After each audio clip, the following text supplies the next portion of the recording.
Bonjour à tous. Je continue à vous partager des extraits du livre du cardinal Ouellet sur le mariage, mystère et sacrement de l'amour. Saint Thomas d'Aquin. Le docteur Angélique définit le mariage de la façon suivante.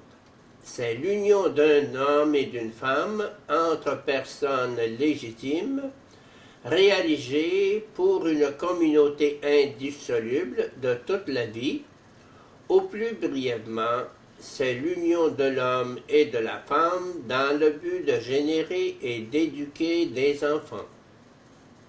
Saint Thomas enseigne que cette institution naturelle requiert la stabilité et l'indissolubilité pour atteindre ses fins, surtout pour l'éducation des enfants.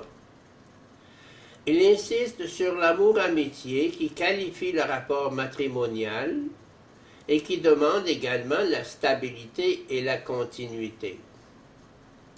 En plus d'être une institution naturelle, le mariage est devenu, de par la volonté et la bonté de Jésus-Christ, une institution surnaturelle, un sacrement. En tant qu'institution naturelle, le mariage est ordonné à perpétuer la race humaine, mais en tant que sacrement, il est ordonné à perpétuer l'Église, qui consiste en l'assemblée des fidèles.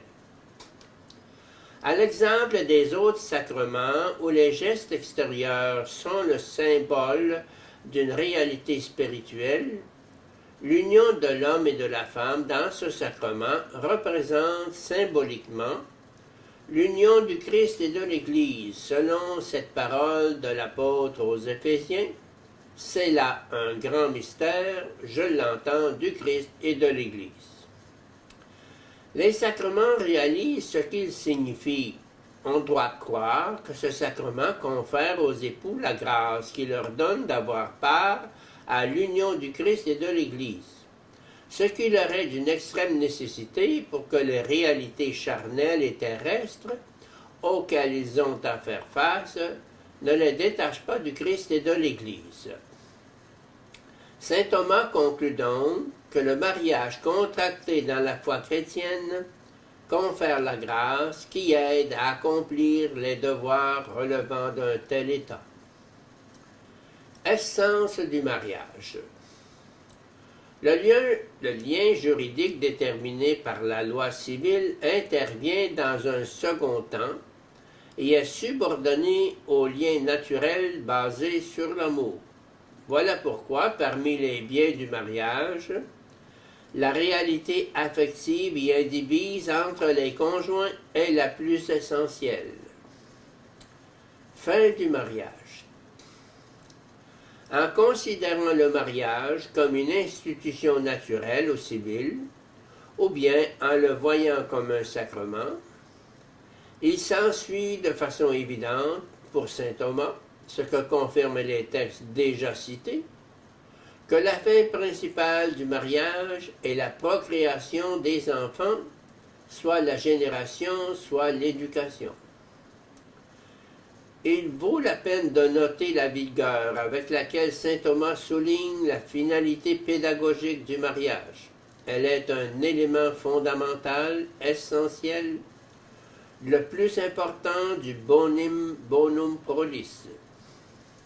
Il faut remarquer également la grande importance que saint Thomas accorde au rôle du père dans l'éducation des enfants. L'aide réciproque entre les époux est subordonnée à la fin principale. La filiation est la réalité la plus importante dans le mariage.